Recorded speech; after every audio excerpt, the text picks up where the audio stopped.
Hi, I'm Amy, and I am one of the volunteers for Safe Families for Children here at True Hope Collister. Safe Families is a ministry that comes alongside families in crisis. This is a preventative ministry before families get into the foster system or the state system or another system where it's very difficult to get out of. Why I'm passionate about Safe Families is because I've worked in the CPS and I've worked in Children's and Family Services.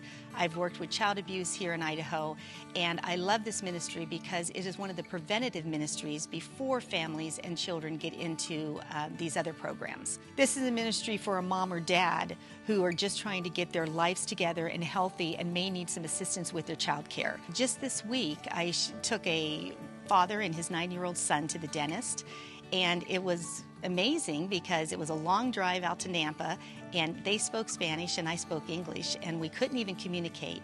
But because of the love of Christ in that car and them knowing that I wanted to serve them and them wanting to serve me back in a sense, we just had a really fun car ride, and it was such a blessing. I know that I was there to bless them, but it's funny how we end up being blessed so much by doing that. Another family that I have served and been a part of and now have become friends with is a woman named Sahar and her son Benjamin. They're here in the United States and doing a beautiful job of finding work and child care and all the things necessary, housing.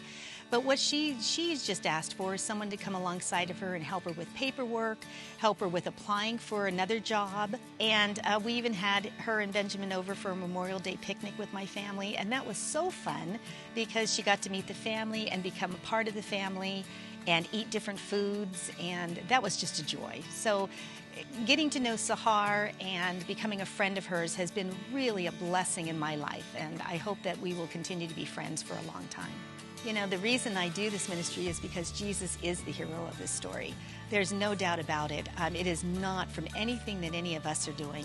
It's because of our love for Christ and then Christ enabling us to come alongside these families, whether they speak English or not, whether they want a certain help or not, or they think they don't want it. It's just Jesus helping them, and that's what we want to let them know too. We do not want to take the credit for this. We want to make sure that Jesus is the hero and that he gets all the credit. Being newer to True Hope Collister, it has enabled me to get to know people here at the church. There's quite a team that are volunteers for Safe Families here at True Hope, and I have loved getting to know a lot of them. And emailing them, calling them on the phone, brainstorming about how we can help a certain family and who can do what.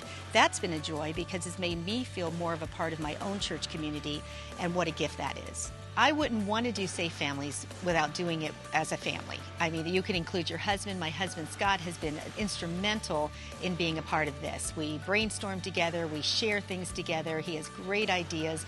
Even having the male influence around the children is a wonderful thing because oftentimes we're talking about single moms and just having that male influence.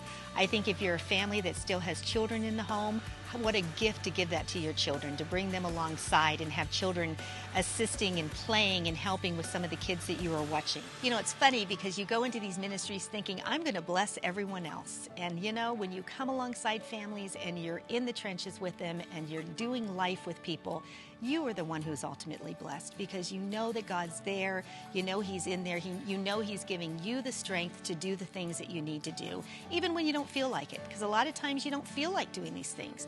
But when you say yes and you go and serve, gosh, how can you not be blessed?